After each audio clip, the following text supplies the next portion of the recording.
ஆண்டவராகிய இயேசு கிறிஸ்துவின் நாமத்தில் உங்கள் அனைவருக்கும் பெண்கள் தின வாழ்த்துக்களை கூறுவதில் மகிழ்ச்சி கொள்கிறேன். Happy women's day. நீ இந்த காலத்தில் மௌனமாய் இருந்தால் யூதருக்கு சகாயம் இரட்சிப்பும் வேறொரு இடத்திலிருந்து எழும்பும். அப்பொழுது நீயும் உன் தகப்பன் குடும்பத்தாரும் அழிவீர்கள். நீ இப்படிப்பட்ட காலத்துக்கு உதவியாய் இருக்கும்படி உனக்கு ராஜ மேன்மை கிடைத்திருக்கலாமே, யாருக்கு தெரியும் என்று சொன்னான். எஸ்தர் 4:14. மொர்தெகாய் எஸ்தருக்கு வார்த்தைகளை சொல்லி அனுப்புகிறாரு. ஏன் அப்படின்னு சொன்னால், யூதருக்கு அழிவு வரப்போகுது. அந்த ஆமானினால், துஷ்ட ஆமானால் பிரச்சனைகள்லாம் வந்துச்சு. ராஜாவும் எதையும் யோசிக்காமல் முத்திரையிட்டுட்டாரு. யூதர்களுக்கு அழிவு வரப்போகுதுன்னு கேள்விப்பட்டோன்னே மொர்தெகாய் இதை காரியத்தெல்லாம் ஏன்னா ஆத்தாகு என்பவனிடத்தில் சொல்லி அனுப்புகிறாரு. சொல்லி அனுப்பினோடனே அவள் பயப்படுறா கொஞ்சம். முதல்ல எஸ்தரு, எப்படி நம்ம போய் உள்ளே சொல்ல முடியும்? ராஜாவுடைய புருஷராலும் ஸ்திரீயானாலும் யாராக இருந்தாலும் ராஜாட்ட பிரவேசிக்கணுன்னா பொற்செங்கல் அவர் நீட்டினா தான் எந்த காரியமும் சொல்ல முடியும், இல்லைன்னா சாக வேணுன்ற ஒரு தவறாத சட்டம் உண்டு. அவர் அனுமதிச்சாதான். யாராவது அழைக்கப்படாமல் உள்முற்றத்தில் ராஜாட்ட யாருமே பிரவேசிக்க முடியாது. யாராக இருந்தாலும் அப்படி தான் அப்படின்னு ஒரு சட்டம் இருக்குது. அதனால் இவ கொஞ்சம் பயப்படுறா. அப்போ தான் எஸ்தரின் வார்த்தைகளை மொர்தெகாய்க்கு அந்த ஆத்தாகுன்றவன் அறிவிக்கிறான். அறிவிக்கும் போது தான் இந்த மொர்தெகாய் என்ன சொல்கிறாரு, நீ இந்த காலத்தில் மௌனமாக இருந்தால் அவ்வளோதான், யூதருக்கு சகாயம் ரட்சிப்பும் வேறு இடத்துலேருந்து வரும். உன்னை இப்படிப்பட்ட காரியத்துக்கு தப்புவிக்க தான் ஆண்டவர் உனக்கு இந்த ராஜ மேன்மையை கொடுத்திருக்கிறார். இந்த மேன்மையே அவரால் வந்தது அப்படின்னு சொல்கிறார். 1:19 வாசிக்கலாம். அதே எஸ்தர் 1:19 பாருங்கள்.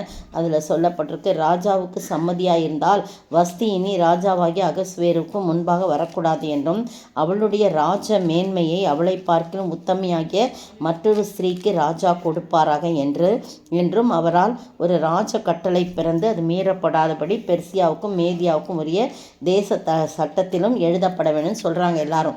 ஏன்னா இப்போ வஸ்தி அவர் கூப்பிடும்போது அவர் வரல. அதுவும் ஒரு தவறுன்றதை நம்ம சொல்ல முடியாது. ஆனால் அந்த நாட்களில் அப்படி ஒரு சட்டம் இருந்துச்சு. ராஜஸ்திரியாகிய வஸ்தியும் ராஜாவாகிய அகஸ்வேரின் அரண்மனையில் ஸ்திரீகளுக்கு ஒரு விருந்து செய்கிறா. 7 நாள் விருந்து செய்கிறாங்க. அப்போ ராஜா திராட்சரஸ்தரை குடித்து நல்லா களிப்பாக இருக்கும்போது தன்னுடைய மனைவியை கூப்பிட்டு அவளுடைய அழகை காட்டணுன்றதுக்காக ஜனங்களுக்கும் பிரபுக்களுக்கும் காட்டும்படியாக ராஜக்கிரீடம் தரிக்கப்பட்டவளாக அவளை ராஜாவுக்கு முன்பாக அழைத்து வர வேண்டும் என்று ராஜாவாகிய அகஸ்வேருவின் சமூகத்தில் சேவிக்கிற எல்லாரும் சொல்கிறாங்க. 7 பிரதானிகளுக்கும் கட்டளையிடுறான், போய் அழைச்சிட்டு வாங்க அவளன்னு. ஆனால் பிரதானிகள் மூலமாக ராஜா சொல்லி அனுப்பின கட்டளைக்கு ராஜஸ்திரியாக வஸ்தி நான் வரமாட்டேன்னு சொல்லிடுறா. உடனே ராஜாவுக்கு கோவம் தனக்குள்ளே மூர்க்க வெறிக்கொன்னா. இந்த சமயத்தில் தான் இவங்கெல்லாம் இதெல்லாம் சொல்கிறாங்க. இப்படி ஒரு ராஜா கூப்பிடும்போது ராஜஸ்திரி வரமாட்டேன்னு சொன்னால் இதெல்லாம் கேள்விப்பட்டால் நம்ம நாட்டில் இருக்கிற எல்லா ஸ்திரீகளும் இப்படி தான் புருஷனுக்கு கீழ்ப்படிய மாட்டாங்க அப்படின்னு அப்படியெல்லாம் சொல்லி இனிமேல் அப்போ தான் ராஜா அகஸ்வேர் ராஜா சொல்கிறாரு, இல்லை அவளை தள்ளிடணும் அப்படின்னு சொல்லிட்டு ராஜ மேன்மையிலேருந்து தள்ளணும். இவளுக்கு பிறகு இவளை விட இனிமே நல்ல ஒரு உத்தமியாகிய மற்றொரு ஸ்திரீக்கு தான் ராஜா கொடுக்கணும், ராஜ மேன்மை அவளுக்கு அப்படின்னு சொல்லி தான் அதுக்கு பிறகு இந்த மாதிரிலாம் அழைப்பு வரப்படுது. நிறையா ஸ்திரீகள் வராங்க, நமக்கு எல்லாமே தெரியும். ஸ்திரீகள் வராங்க. அதில் எஸ்தர் ராஜாத்திய ராஜா சகல ஸ்திரீகளை பார்க்கலும் எஸ்தர் மேல் அன்பு வைத்தான்.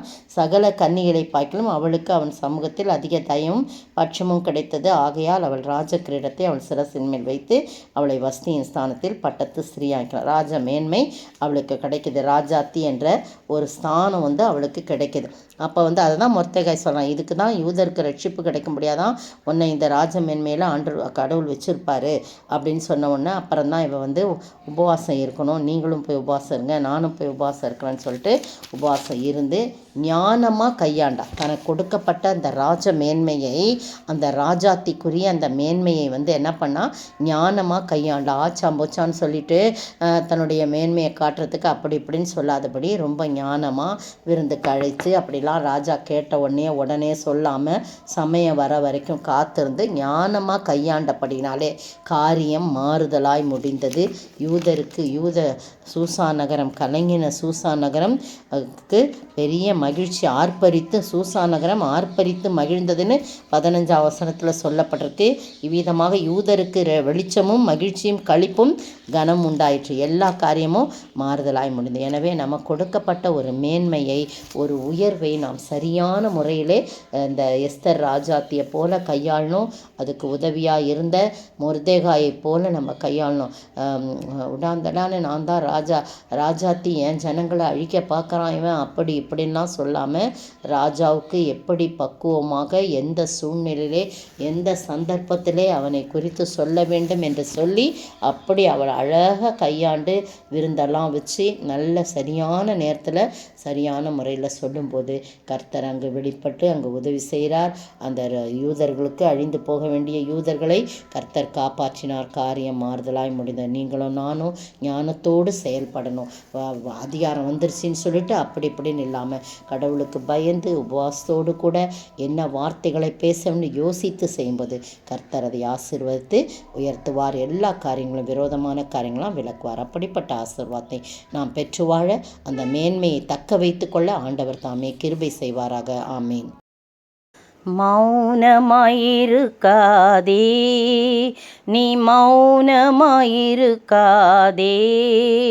இது சிந்திக்கும் காலம், செயல்படும் நேரம். மௌனமாயிருக்காதே, இது சிந்திக்கும் காலம், செயல்படும் நேரம். மௌனமாயிருக்காதே. ஸ்தோத்திரிக்கிற ஆண்டவரே, துதிக்கிற ராஜா, நாங்கள் மௌனமாக இருந்தால் ஒரு பிரயோஜனமில்லை. சத்துரு வந்து கொள்ளை கொண்டு போவான். பேச வேண்டிய இடத்திலே நாங்கள் பேசவும், உம்முடைய வார்த்தைகளினாலே நாங்கள் ஆண்டவரே சத்துருவை ஜெயிக்கவும் ஞானமாய் நடந்து கொள்ளவும் ஆண்டவரே நீங்கள் தான் உதவி செய்ய வேணுமாய் செபிக்கிறோம். எங்களை நீர் மேன்மைப்படுத்தி இருக்கும்போது அந்த மேன்மையை நாங்கள் தக்க வைத்து கொள்ளவும் ஞானமாய் நடந்து கொள்ளவும் ஆண்டவரே நீங்கள் உதவி செய்யுங்க. இயேசுவின் நாமத்தில் செபிக்கிறேன் பிதாவே, ஆமேன். நேற்றைய பதில், நியாயப்பிரமாணத்தின் கிரியைகளினாலே எந்த மனுஷனும் நீதிமானாக்கப்படுவதில்லையே. கலாத்தியர் 2:16. இன்றைய கேள்வி, பவுல் இப்பொழுது மாம்சத்தில் பிழைத்திருக்கிறது எதினால் என்று கூறுகின்றார்? பவுல் இப்பொழுது மாம்சத்தில் பிழைத்திருக்கிறது எதினால் என்று குறிப்பிடுகிறார்?